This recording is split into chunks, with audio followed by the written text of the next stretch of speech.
হযরত আবি মুসা আশ-শাইরি রাদিয়াল্লাহু তাআলা আনহু হইতে বর্ণিত হযরত রাসূলুল্লাহ সাল্লাল্লাহু আলাইহি ওয়াসাল্লাম ইরশাদ করেন, যদি জাহান্নামের মুখ থেকে একটি পাথর নিক্ষেপ করা হয় আর ওই পাথরটি নিচের দিকে চলতে থাকে, তাহলে 70 বছর চলার পরেও ওই পাথর জাহান্নামের নিচ পর্যন্ত পৌঁছতে পারবে না।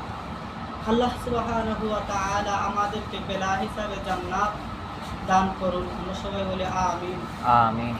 আল্লাহ সুবহানাহু ওয়া তাআলা আমাদেরকে জাহান্নাম থেকে মুক্তি দান করুন। সবাই বলি আমিন। আমিন। আস্তাগফিরুল্লাহ রাব্বি মিন কুল্লি যামবিন ওয়া আতুবু ইলাইহি লা হাওলা ওয়া লা কুওয়াতা ইল্লা বিল্লাহিল আলিয়্যিল আযীম। আস্তাগফিরুল্লাহ রাব্বি মিন কুল্লি যামবিন ওয়া আতুবু ইলাইহি লা হাওলা ওয়া লা কুওয়াতা ইল্লা বিল্লাহিল আলিয়্যিল আযীম। লা হাওলা ওয়া লা কুওয়াতা ইল্লা বিল্লাহিল আলিয়্যিল আযীম।